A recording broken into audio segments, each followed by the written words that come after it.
Astăzi vreau să vă întreb ceva. Ați mai auzit de Prigojin și gruparea Wagner în ultimul timp?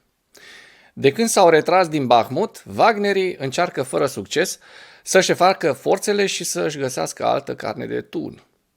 Numai că pușcăriile s-au golit de doritorii de misiuni sinucigașe. Au mai fost câteva zvâcniri a lui Prigojin la adresa lui Șoigu, dar s-au potolit și acelea în ultimele zile, semn că băieții s-au dat pe brazdă. Potrivit statului major al forțelor ucrainene, după atacul de ieri cu 35 de drone Shahed și 8 rachete S-300 și Iskander, forțele ruse au efectuat o lovitură cu rachete și drone asupra Ucrainei și azi noapte, pe data de 21 iunie, așa cum se poate vedea în imaginea din partea dreaptă. Pierderile totale ale Rusiei au ajuns astăzi 21 iunie la halucinanta cifră de 222.000 de soldați, ziua 483 a războiului din Ucraina. Potrivit Institutului pentru Studiul Războiului, forțele ucrainene au efectuat operațiuni contraofensive în cel puțin 2 sectoare ale frontului pe 20 iunie. Statul major ucrainean a raportat că forțele ucrainene au continuat operațiunile ofensive la granița administrativă dintre regiunile Zaporojie și Donetsk, în vestul oblastului Zaporojie. Ministerul rus al apărării a susținut că unitățile grupării de forțe de est au respins 4 atacuri ucrainene în apropiere de Orihiv, oblastul Zaporojie și în vestul oblastului Donetsk. Ministrul adjunct al apărării ucrainean Hanna Maliar a raportat pe 19 iunie că forțele ruse au angajat forțe semnificative pentru a opri ofensivele ucrainene, îngreunând astfel progresele ucrainene. Maliar a adăugat că operațiunile ucrainene în desfășurare au mai multe sarcini care nu sunt concentrat exclusiv pe eliberarea teritoriului național și că forțele ucrainene încă nu au început faza principală a operațiunilor contraofensive.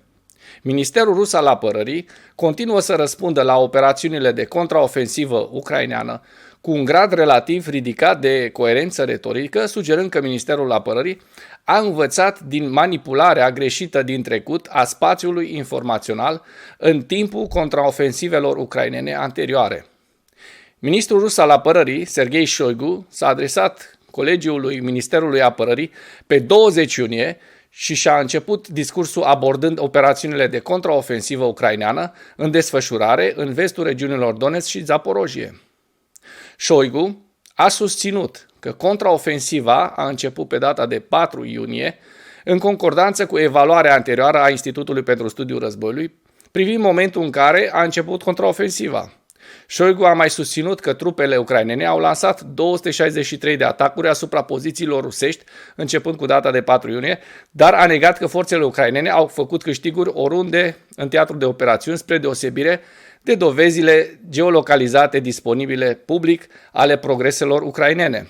Faptul că Shoigu a abordat contraofensiva într-o manieră atât de publică și relativ uniformă, chiar și menținând negarea tipică a succeselor ucrainene, este o inflexiune notabilă din eșecul Ministerului Rusiei al Apărării de a pregăti un răspuns unitar la Harkov și oblastul Herson din Ucraina. Contraofensivele din 2022 și panica rezultată în spațiul informațional rusesc, indicând că spațiul informațional rusesc s-a adaptat într-o oarecare măsură și a învățat din momentele trecute de colaps informațional, par să fie prezente. În ceea ce urmează, vă prezint un slide cu cele mai importante fronturi din Ucraina din data de 20 iunie. Hărțile sunt creația Institutului pentru Studiul Războiului. Pentru mai multe informații, accesați linkurile din comentarii.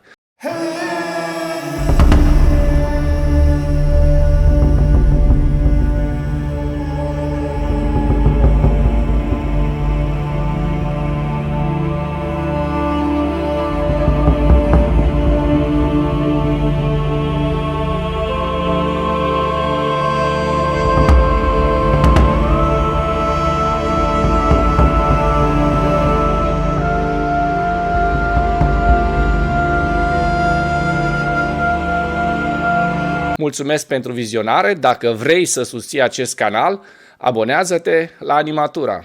Apreciez mult asta.